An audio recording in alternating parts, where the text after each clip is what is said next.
আচ্ছা, আমরা আজকে কথা বলবো টেম্পোরাল লোবকে নিয়ে। তো চিত্রে তোমরা কি দেখতে পাচ্ছ? চিত্রে তোমরা আমাদের সেরেব্রাল কর্টেক্সের একটা সাইড ভিউকে দেখতে পাচ্ছ।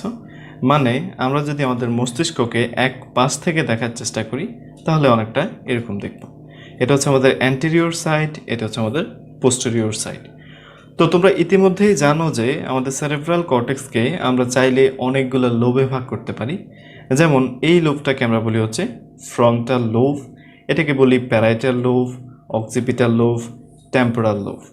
আজকে আমাদের আলোচনার টপিকস টেম্পোরাল লোব। এখন কথা হচ্ছে অন্য অন্য এই লোবগুলা থেকে আমরা টেম্পোরাল লোবকে কিভাবে পৃথক করব, টেম্পোরাল লোবকে কিভাবে ভাগ করব, বা টেম্পোরাল লোবের বাউন্ডারিটা কী হবে। আমরা যদি টেম্পোরাল লোবকে ফ্রন্টাল এবং প্যারাইটাল লোব থেকে পৃথক করতে চাই তাহলে আমাদের কাছে এখানে একটা সালকাস আছে, যেটাকে বলা হয়ে থাকে যে ল্যাটারাল সালকাস, অথবা অনেক সময় বলা হয়ে থাকে যে সিলভিয়ান ফিশার। এছাড়াও টেম্পোরাল লোবকে যদি আমরা অক্সিপিটাল এবং প্যারাইটাল লোব থেকে পৃথক করতে চাই তাহলে আমাদের এখানে একটা নচ পাওয়া যায়, যেটা অক্সিপিটাল এর আগে অবস্থিত হয়। এটাকে বলা হয়ে থাকে যে প্রি অক্সিপিটাল নচ। এই প্রি অক্সিপিটাল নচ থেকে আমরা যদি একটা ইমাজিনারি লাইন টানি আমাদের ল্যাটারাল সালকাস বা সিলভিয়ান সালকাস এর দিকে, তাহলে আমরা এরকম একটা লাইন অঙ্কন করতে পারবো। আর এই লাইনটাই আমাদের টেম্পোরাল লোবকে প্যারাইটাল এবং অক্সিপিটাল লোব থেকে পৃথক করবে। তাহলে আমরা দেখলাম যে আমাদের এই টেম্পোরাল লোবকে অন্যান্য লোব থেকে পৃথক করছে আমাদের ল্যাটারাল সালকাস, যেটা এখানে অবস্থিত, এবং আমাদের প্রি অক্সিপিটাল নচ থেকে একটা লাইন যেটা গিয়ে আমাদের এই টেম্পোরাল লোবকে অন্যান্য লোব থেকে পৃথক করছে। এখন কথা হচ্ছে আমরা টেম্পোরাল লোব এর ভেতরে এখানে যেই জিনিসগুলো দেখতে পাচ্ছি, যে কালারগুলো দেখতে পাচ্ছি, এগুলো কেন? টেম্পোরাল লোবকে আমরা কাজের ভিত্তিতে চাইলে আরও কয়েকটা ভাগে ভাগ করতে পারি। যেমন টেম্পোরাল লোবের এখানেই আমাদের এই সিলভিয়ান ফিশার বা ল্যাটারাল সালকাসের ঠিক নিচে আমরা যেই অংশটাকে লাল কালারে দেখতে পাচ্ছি, এটাকে বলা হয়ে থাকে প্রাইমারি অডিটরি কর্টেক্স। এই প্রাইমারি অডিটরি কর্টেক্স কী করে? এটা আমাদের শব্দ বা সাউন্ডের কনসাস অ্যাওয়ারনেসের সাথে জড়িত। কোনো একটা সাউন্ড শুনলে আমরা বুঝতে পারি যে আমরা কিছু একটা শুনছি। আমাদের এই যে বুঝতে পারা কিছু একটা শুনছি, সেটা করে থাকে আমাদের এই প্রাইমারি অডিটরি কর্টেক্স। পরবর্তীতে আমরা ডিটেলস দেখব। তারপরে আমরা প্রাইমারি অডিটরি কর্টেক্সের ঠিক নিচে যে অংশটা দেখতে পাচ্ছি, এটাকে বলা হয়ে থাকে যে অডিটরি অ্যাসোসিয়েশন কর্টেক্স।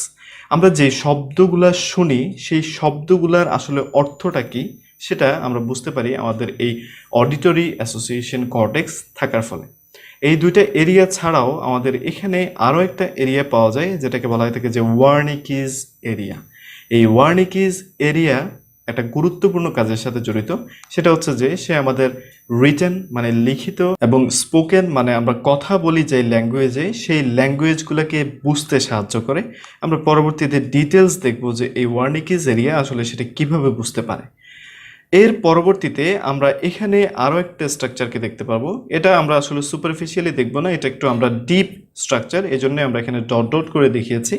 এটা আসলে একটা ডিপ স্ট্রাকচার। আমরা যদি ভিতরে যাই তাহলে এই অংশটাতে একটা স্ট্রাকচারকে দেখতে পারবো, যেটাকে একই সাথে বলা হচ্ছে primary olfactory cortex and association cortex. মানে এখানে আমাদের ঘ্রাণ এর জন্য প্রাইমারি কর্টেক্স থাকবে এবং সেটার জন্য অ্যাসোসিয়েশন কর্টেক্স থাকবে। অলফ্যাক্টরি কর্টেক্স মানে প্রাইমারি অলফ্যাক্টরি কর্টেক্স কী কাজটা করে, সেটা আমরা যেসব ঘ্রাণ গ্রহণ করি সেসব ঘ্রাণ গ্রহণ করার যেই সেন্সেশন সেটাকে এখানে নিয়ে আসে, এবং অ্যাসোসিয়েশন কর্টেক্স সেই ঘ্রাণগুলোকে অ্যানালাইজ করবে, রেকগনাইজ করবে, আইডেন্টিফাই করবে যে এটা আসলে কিসের ঘ্রাণ। আমরা পরবর্তীতে আরও ডিটেলস দেখব। এছাড়াও আমরা আরও একটা স্ট্রাকচার আমাদের টেম্পোরাল লোবের আশেপাশে পাবো, সেটা আমরা এই ভিউতে দেখব না। সেটাকে দেখার জন্য আমাদের এরকম একটা ভিউ নিতে হবে। এরকম একটা ভিউ নিলে এটা হচ্ছে আমাদের টেম্পোরাল লোব। এই টেম্পোরাল লোব এর সামনে করে আমরা এখানে দেখব যে মিডিয়ালি আমাদের দুইটা স্ট্রাকচার অবস্থিত। এগুলোকে বলা হচ্ছে ইনসুলার কর্টেক্স। ইনসুলার কর্টেক্স সম্পর্কে সর্বপ্রথম যে কথা সেটা হচ্ছে যে ইনসুলার কর্টেক্স টেম্পোরাল লোবের কোনো পার্ট না। ইনসুলার কর্টেক্স আলাদাই একটা লোব। সাধারণত আমরা জানি যে আমাদের সেরেব্রাল কর্টেক্সে 4টা লোব পাওয়া যায়, ফ্রন্টাল, প্যারাইটাল, অক্সিপিটাল, টেম্পোরাল। কিন্তু না, এছাড়াও কিছু ছোট লোব পাওয়া যাচ্ছে, তার ভেতরে একটা হচ্ছে ইনসুলার কর্টেক্স। এই ইনসুলার কর্টেক্স খুবই গুরুত্বপূর্ণ কিছু কাজের সাথে জড়িত, যেমন গাস্টেশন বা আমাদের টেস্ট এর যে সেন্সেশন, এর সাথে আমাদের ইনসুলার কর্টেক্স জড়িত। আমাদের ভিসেরাল সেন্সেশনগুলো, মানে বিভিন্ন ভিসেরা থেকে যেসব সেন্সেশন আসে সেগুলোকে রিসিভ করা আমাদের এই ইনসুলার কর্টেক্সের কাজ। এছাড়াও ভেস্টিবুলার সেন্সেশন বা আমাদের ইনার ইয়ারের ইকুইলিব্রিয়াম নিয়ে যেসব, ভারসাম্য নিয়ে যেসব ইনফরমেশন, সেসব ইনফরমেশন আমাদের এই ইনসুলার কর্টেক্সে এসে থাকে। তাহলে আমরা টেম্পোরাল লোব সম্পর্কে একটা পরিচিতিমূলক আলোচনা শেষ করলাম। এখন আসো ইন্ডিভিজুয়ালি আমরা প্রতিটা এরিয়া সম্পর্কে জানি যে সেগুলো আসলে কি কাজ করছে। এখন আসো আমরা প্রাইমারি অডিটরি কর্টেক্স এবং অডিটরি অ্যাসোসিয়েশন কর্টেক্স সম্পর্কে জানি। প্রথমেই প্রাইমারি অডিটরি কর্টেক্স। এই প্রাইমারি অডিটরি কর্টেক্স কি কাজের সাথে জড়িত? প্রাইমারি অডিটরি কর্টেক্স আমাদের সাউন্ডের কনসাস অ্যাওয়ারনেসের সাথে জড়িত। এখন আমরা দেখব যে সেই কাজটা সে আসলে কিভাবে করে। আমরা জানি যে সাউন্ড মানে কিছু ওয়েভ, সাউন্ড কিছু ওয়েভ আকারে আমাদের কানে এসে হিট করে, তখন এখান থেকে কিছু নার্ভ, যেমন আমাদের ক্রেনিয়াল নার্ভ 8, যেটাকে আরও বলা হচ্ছে যে ভেস্টিবুলো ককলিয়ার নার্ভ, এই ভেস্টিবুলো ককলিয়ার নার্ভ সেই সাউন্ডের থেকে, সাউন্ডের ফ্রিকোয়েন্সি, সাউন্ডের পিচ, সাউন্ডটা আসলে কোন জায়গা থেকে আসতেছে, সাউন্ডের সেই লোকেশন, এগুলোকে সে ক্যারি করে প্রথমে আমাদের মেডুলায় নিয়ে যাবে। মেডুলায় গিয়ে সে তার সাইডকে পরিবর্তন করবে। মেডুলায় সে যদি বাম পাশে থাকে তাহলে সে ডান পাশে চলে যাবে, আর ডান পাশে থাকলে সে বাম পাশে চলে আসবে। সে মেডুলায় গিয়ে সাইড চেঞ্জ করে এবং সর্বশেষ সে আমাদের থ্যালামাসের ওখানে চলে যায়। সেখানে গিয়ে সে আরেকটা নার্ভের সাথে মিলিত হয় একটা নিউক্লিয়াসে, যেটাকে বলা হচ্ছে মিডিয়াল জেনিকুলেট নিউক্লিয়াস। এগুলো সম্পর্কে তোমাদেরকে জানতে হবে না, শুধু একটা কথাই আমরা এখান থেকে জানতে চাই, যে আমাদের রাইট সাইড থেকে এসব ইনফরমেশন, সাউন্ড সম্পর্কে এসব ইনফরমেশন চলে যাচ্ছে আমাদের লেফট সাইডে। লেফট সাইডের কোথায় যাচ্ছে? প্রাইমারি অডিটরি কর্টেক্সে। এটা যদি আমাদের টেম্পোরাল লোব হয় তাহলে এই ইনফরমেশনগুলো চলে যাচ্ছে প্রাইমারি অডিটরি কর্টেক্সে। প্রাইমারি অডিটরি কর্টেক্স আমাদের এখানকার এই সাউন্ডের ফ্রিকোয়েন্সিটা বুঝতে পারে, সাউন্ডের পিচটা বুঝতে পারে, সাউন্ডটা কোন জায়গা থেকে আসতেছে সেই জায়গাটা বুঝতে পারে।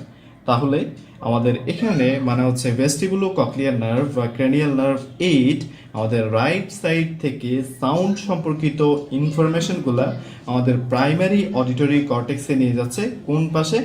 লেফট সাইডে, মানে আমাদের কন্ট্রাল্যাটারাল সাইডে সাউন্ড সম্পর্কিত ইনফরমেশনগুলো যাবে। এবং যখন প্রাইমারি অডিটরি কর্টেক্সে এসব ইনফরমেশন যাবে তখন প্রাইমারি অডিটরি কর্টেক্স এগুলোকে বুঝতে পারবে, বা আমাদের এই একটা যে সাউন্ড হচ্ছে সেই সাউন্ডটা সম্পর্কে আমরা যে অ্যাওয়্যার, সেই সাউন্ডটা হলো যে আমরা বুঝতে পারি, সেটার কারণ হচ্ছে আমাদের প্রাইমারি অডিটরি কর্টেক্স। এখন ধরো কোনো কারণে আমাদের প্রাইমারি অডিটরি কর্টেক্সের একটা লিজন হলো, প্রাইমারি অডিটরি কর্টেক্স নষ্ট হয়ে গেল, তাহলে কি হবে? তাহলে যে কন্ডিশনটা হবে সেটা সম্পর্কে তুমি একটু চিন্তা করলেই বুঝতে পারবা।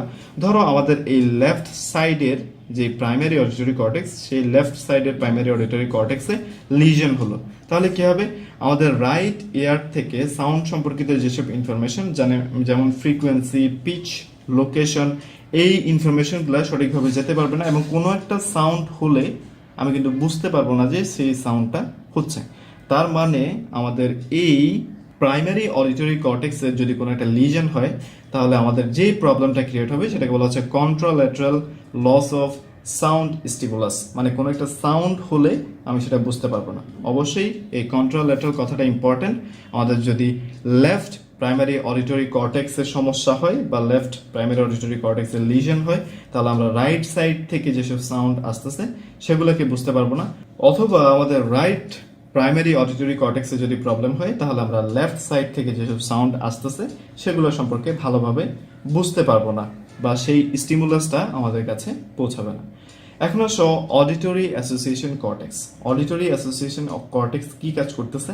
অডিটরি অ্যাসোসিয়েশন কর্টেক্স আমাদের প্রাইমারি অডিটরি কর্টেক্সের ঠিক নিচেই অবস্থিত, এবং অডিটরি অ্যাসোসিয়েশন কর্টেক্স আমাদের প্রাইমারি অডিটরি কর্টেক্স থেকে কিছু ইনফরমেশন রিসিভ করে, যেমন আমাদের সাউন্ডের ফ্রিকোয়েন্সি কেমন, আমাদের সাউন্ডের পিচ কেমন, আমাদের সাউন্ডের অ্যাম্পলিটিউড, লোকেশনটা কোথায়, এই ইনফরমেশনগুলো সে রিসিভ করে, সেগুলো রিসিভ করে প্রাইমারি অডিটরি কর্টেক্স, এখানে লাল যে অংশটা দেখতে পাচ্ছ সেটা থেকে সে রিসিভ করে এবং রিসিভ করে সেগুলোকে সে